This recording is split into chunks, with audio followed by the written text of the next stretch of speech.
First question is, what is the hardest Masechta of Gemara? What is the easiest Masechta of Gemara? Which Masechta has the most Agadata? Which has the least? So the Bacher assumes that I'm a Baki B'Shas and I know exactly. I give a sack of all the Masechtas. So I have answers for 3 of the questions, not because I went through the whole Shas backwards and forwards, just because this is what I was always told. The hardest Masechtas are known to be Oni, Ayin, Nun, Yud, Eidovin, Nida, and Yevamis. That's what I heard as a child growing up, that those are the 3 hardest Masechtas. Eidovin, Nida, and Yevamis. The easiest Masechta, I always thought that it's not appropriate to say such a thing, but I heard a story recently. There was a chassid, his name was Reb Chaim Tashkenter, and he was in Yechidus once, and this time around Yitas Kislev, and the Rebbe asked him which Masechta he's taking for Yitas Kislev. So he told the Rebbe he's taking Masechta Hoyriyos, because Hoyriyos is a short Masechta. So the Rebbe told him Hoyriyos is a hard Masechta. Take Masechta Megillah, it's an easy Masechta. So according to that, I know that Hoyriyos is easy, hard, and Masechta Megillah is easy. The easiest, I don't know, but the Rebbe suggested it to him as an easy Masechta. I guess that will be considered from the easier ones. I also know that there's a Maybe he meant by easy short. No, Hoyriyos is even shorter. So obviously he meant short as in it's longer, but it's easier. There's also a person that I know that helps people go through Shas, and he tells them to start from Masechta Chagiga. He claims that Chagiga is easy to start from, although I personally disagree because there's a lot of karbanos over there. But in any event, that's another opinion. The Masechta with most Agadata, the Pashtus, is Masechta Brachas, which another trivia question. Masechta Brachas is the longest Masechta. Unlike people think that Masechta Baba Basra is the longest Masechta, because Masechta Baba Basra has the most amount of blat, the most amount of pages. But the pages of Baba Basra are very small. Masechta Brachas has a lot less pages, but they're huge pages. And most of it is Agadata. And it ends up being that there's more words in Masechta Brachas than any other Masechta. Again, I don't know this because I read it, because I counted, because that's what I was told. Which Masechta has the least Magadata, I do not know. That's someone finds out, let me know. Makis? I don't know. Question, not personal, but how do you know when to wear a kapata on a Yom de Pagra? There's actually a website called historyakapataday.weebly.com, and some people like checking it up. The answer is, I asked Chassidim, so when I was a Bacher, my mashpia never wore a kapata on any Yom de Pagra, only on Shabbos and Yom Tov.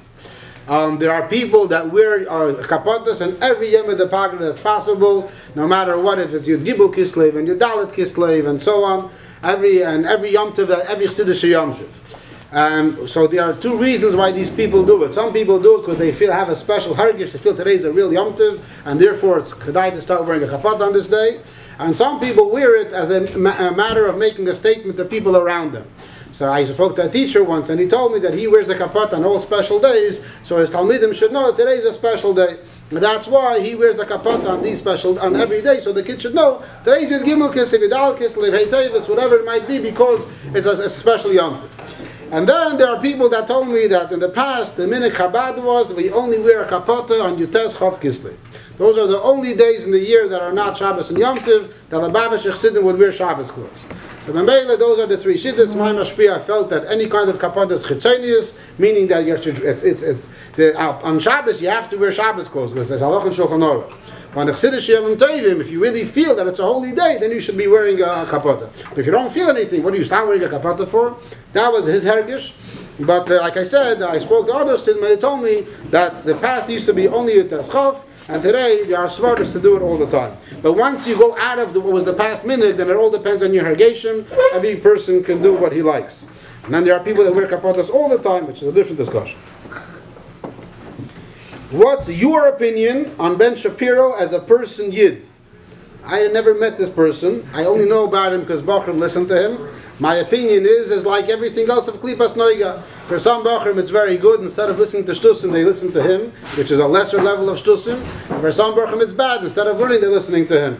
So my opinion is that it depends who's the Bachar listening. But him as a person, a personal person, I never met him. I can't he'll call Yisrael b'cheskas kashrus. Sure, he's a frum Yid and he does his best to serve Hashem.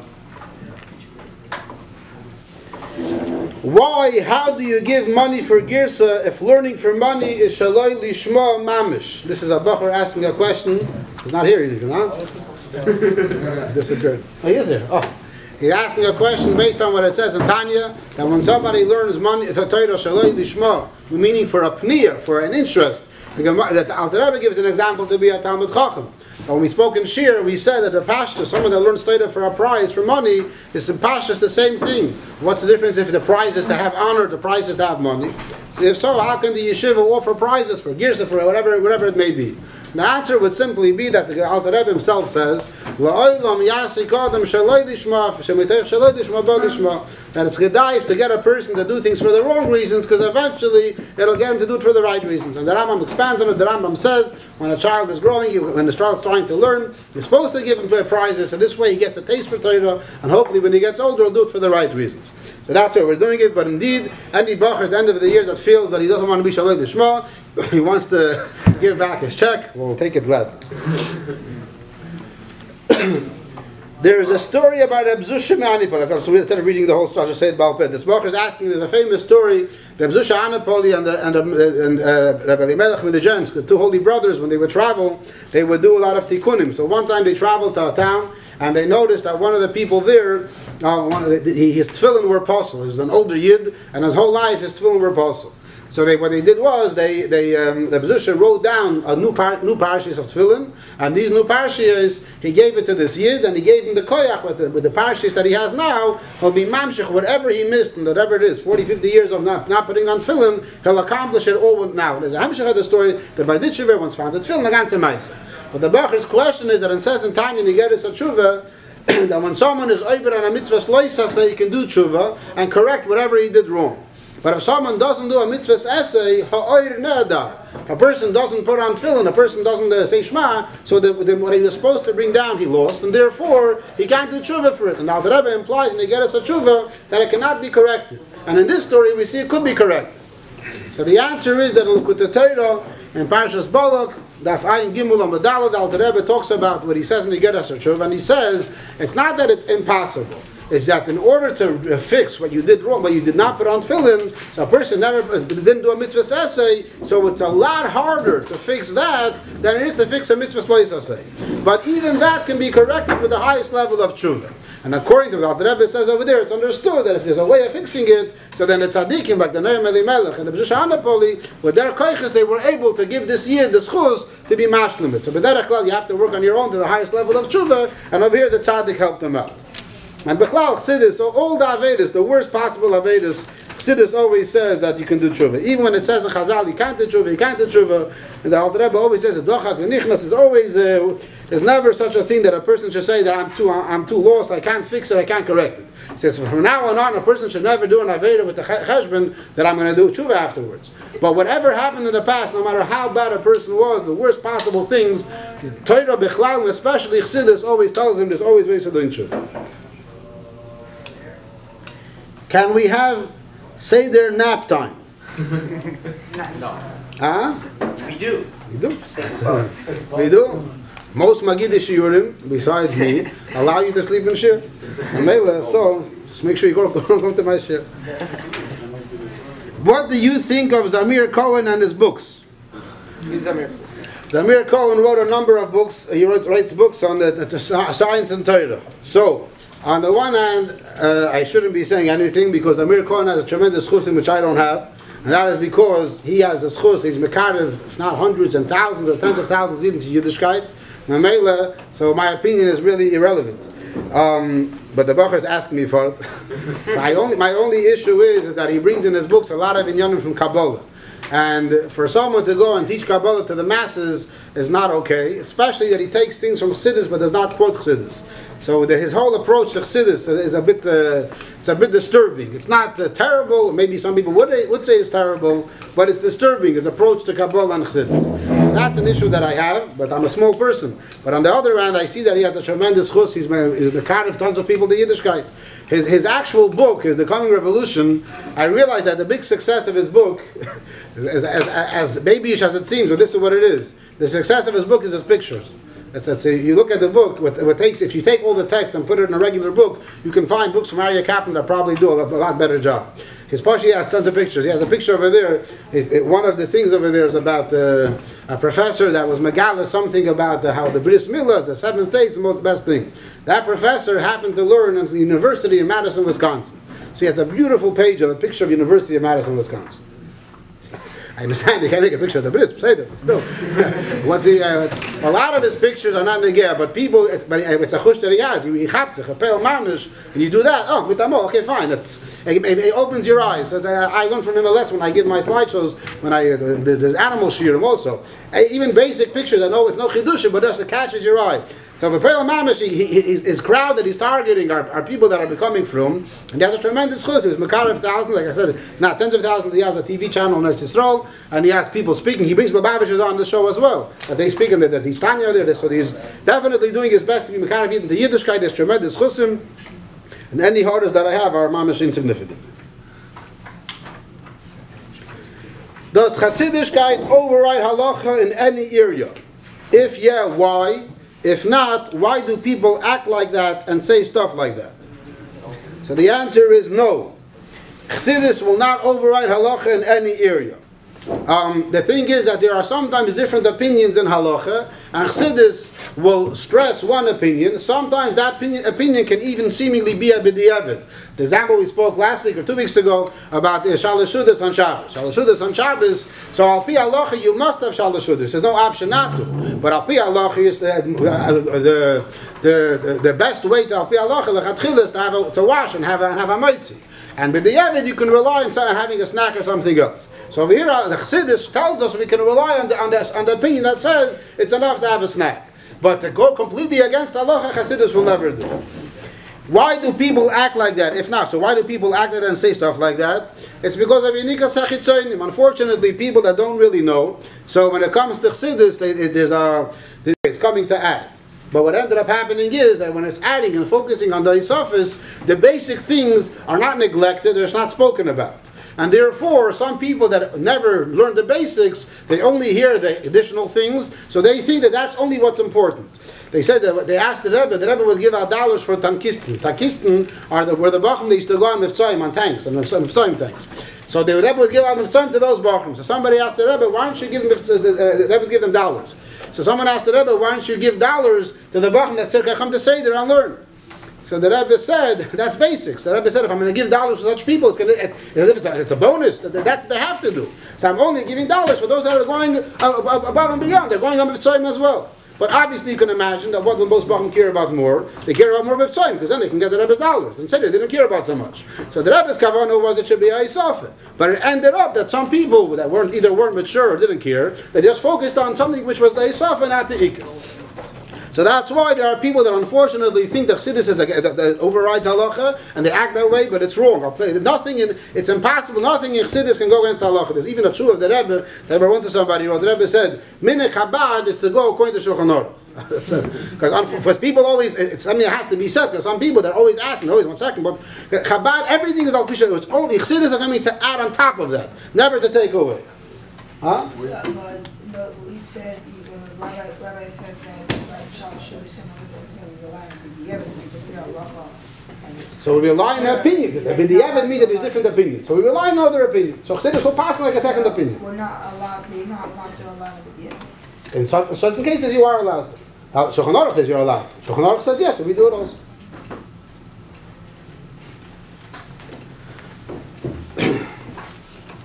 What is actually the problem of shaving and a chup? So we spoke about this a few times already, but just to say again, I don't know if the question came out again or was in the past. The problem with shaving is a Isur Deiraisa. That's according to our Paiskim. The Tzemach Tzedek is our Paisik. According to the Tzemach Tzedek, shaving your beard is an Isur Deiraisa. So that's the problem with shaving. Regarding a chup, it's not an Isur Deiraisa. It's a questionable what's considered a chup. Truth is, it could be considered an Isur Deiraisa as well. It could be included in the Isur of Leiselchu B'chukas HaGoyim. In plain Shulchan Aruch, it's an Isur Deiraisa. In plain Shulchan Aruch, it says to have a bloidis, which in modern Hebrew, blorit, is another word for chup. It's an Isur Deiraisa. The question is, what's considered a chup? Does it have to be very big, 5-6 inches, or could it be only a little bit longer, a little bit of bangs? It doesn't. As in Shulchan Aruch, it's not so clear. But the basis for it is based on Isur Deiraisa. In addition, Now the Rebbe writes in Tanya that somebody that's misalsel beside it, someone that combs his hair, makes a hairstyle, that's mamshich upon him klippe, brings upon him tumah. So those are the two inyanim with the chup, and regarding shaving, it's a clear psak of the Samach Tzedek, and that's why we don't shave. So chatzitza is for Torah also. Huh? It's also chatzitza for Torah. Also could be if it's longer than normal. Yeah. Rabbi. So why snags? I don't know. I never spoke to a snack to ask him what's the heter for it. I imagine they're going to say. Yeah, I know. I imagine they'll say that a chup has to be a certain size, and if it's not that big, then it's not an issue. I don't know. I never spoke to him to actually ask him his heter for it. Why doesn't Postal have a rov, and why doesn't anyone arrange one? Postal had a rov many years ago for a short amount of time, and then he left. And no, that's number one. Who? Before your times. Probably before you were born. Before you were born too.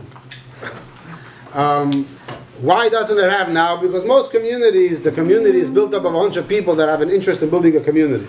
The community of Polesville from day one wasn't created in a way that there's a kavanah for a community. There's a kavanah to have a slaughterhouse. And in order for that to work, they wanted our people to be there. But the kavanah wasn't to build a community. It was never the kavanah. Rabashkin wanted to make that happen, so he invested a lot in the community. And he brought on it all for, like I said, in the beginning, but then it didn't work out, the guy left. But it wasn't, it's not a regular type of community. The people that live here call it the community of revolving doors. People come and go all the time. Especially the Polish Shechevra, they come for 2-3 years and then they leave. They constantly come and go. So it isn't really so much of a settled community. So that's why there aren't many people that really invest in the community itself. There are always people that bring it up, that people that want to invest in the community, want to build it up, they want to bring it up. The problem with the Rav is you have to pay him a salary, and that comes a whole other headache. Who's going to pay for the salary? Yeah? More than $1. It's more than $1. The town was $1 no one wants to pay. Imagine the salary of a Rav there has to be. So over the years there are always people that ask shaylas to, that people ask questions to. Rabbi Gurkov is always in show, people ask him questions. Now we have Rabbi Zirkin, people ask him questions all the time. But a proper Rav to bring down now, the main issue probably now would be an interest of people that want to do it, and then second of all, someone that's going to have a salary for it. Are there any worlds higher than Atzilus? Postful. Yes, in Kabbalah there are words higher than Atzilus, something called Olam HaToyu, something called Olam HaAkudim, something called Olam HaAk, or not really Olam, but the Madrega of Ak. This is also higher than Ak, so that's not really called Olamis. But Olam in general, it says that Atzilus is the highest Olam and that's it. But in detail, sometimes we'll talk about the levels above it, and also called Olamis.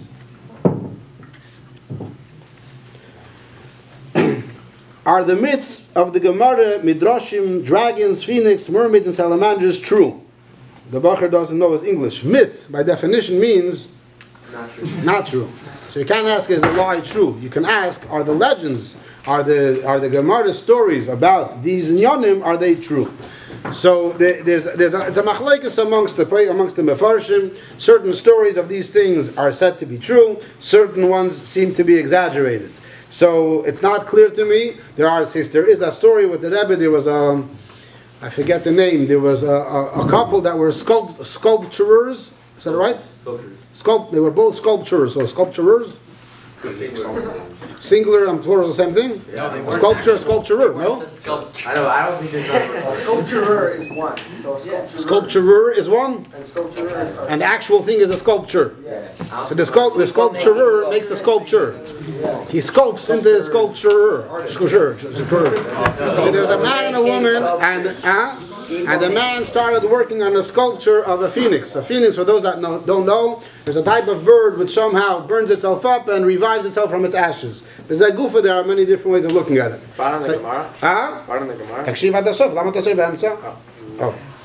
So he was making such a sculpture, and he passed away. And his wife was also a sculpturess, right? Pashtus, yeah? Gris. She's a sorceress. She's a sorcerer. So she wanted to finish off the sculpture, And there were people that told her that this is a pagan statue, something which from the Avodah Zarah, so you shouldn't do such a thing. But so she was, I guess she was from, or she was close to Frumkeit. But on the other hand, she wanted to finish off her husband's job. So you can imagine, her husband passed away. She wants to finish off the job he was working on. So she asked the Rebbe. The Rebbe opened up a Sefer Oiv in Tanakh, and over there, Oiv. And Eoiv, there's a pasuk over there which talks about the bird called Choil, and Rashi describes it as a bird, as the phoenix that burns itself and comes back again. So therefore the Rebbe told her this is something which is from Yiddishkeit, there's no problem making it. It doesn't mean that the Rebbe said it means Kipshuta, it means that the Gemara, the Rashi is talking about it. So it's come to the pastures, there's truth to it, Kipshuta. Some of these things, says dragons are not really mentioned in Chazal, what Bachram think as dragons. Dragons are these flying dinosaurs with a breathe fire. So that combination I don't think we find in Chazal. The word drakoin you find in Chazal all the time, but it can simply mean a snake also. Mermaids are mentioned one time in Rashi in the Gemara, and the fire salamanders are also mentioned. So those things are Scientifically they exist also. Scientifically they exist also. Seen them before. You've seen them before. Fire salamanders are types of salamanders which do not get affected by fire. They come out of fire. They get created by fire. So again, there's a simple yid that just believes that it's kipshuta, it's true, and that's it, doesn't ask any questions. The people that try to always make it irrational, try to explain things, but bichlal, they're always finding new species. People think that the whole world was explored. They're always finding new things, and things that they thought were extinct, they find them to be extant. Yeah? It's the opposite of extinct, there's extant. It's not extinct anymore. They find all the time. It's actually it's a half hour away from Postville, 20 minutes away. There's a place called Decorah. They found in Decorah a certain worm that they thought it was dead for 60 years. It didn't exist anywhere. They found it again around here. You want to visit a worm? So these things are. But what the science says doesn't mean anything. The question what the Mefarshim and the Torah say. The scientists all say that these things are not kipshutei, but the Mefarshim, some of them say yeah, some of them say no. It's different ways of looking at it. A simple yid doesn't ask questions. It's true, and that's it. And Mashiach comes, we'll understand, and we'll see how it works. Why can the mashgiach take away a bacher's phone for using it during davening if the mashgiach himself is on his phone at the same time? Ooh. Why can a cop go and give you a ticket for speeding when he's speeding to catch you? Huh? What if he's not speeding to catch you? How do you know? Because what if You you don't need see to be on your phone to see, unless you're using a camera. Like You never know. You never know. The mashgiach is his job to catch the bacher and to make the bacher not go on his phone. And that's why he's doing it. Hopefully, when you'll grow up, you'll make sure that you learned your lesson, and you won't do it. That's the message the Mashgiach is trying to do. Wow. You're asking if there's hypocrisy over here, maybe, but the question is, he has to do his job. But just because he's not holding on this level doesn't take away from what he has to do in his job. Why Schwach answer. Doesn't it say first fix yourself and fix others? Yeah, but it also says that if you know Aleph, teach Aleph. So whatever you have to teach. Yeah, but he doesn't even have Aleph. He knows Aleph. He teaches Aleph. Yeah, but he doesn't even have Aleph. He knows it. It says that if a bad decree is put upon the Jews, tzaddikim get punished first. So why should I want to become a tzaddik?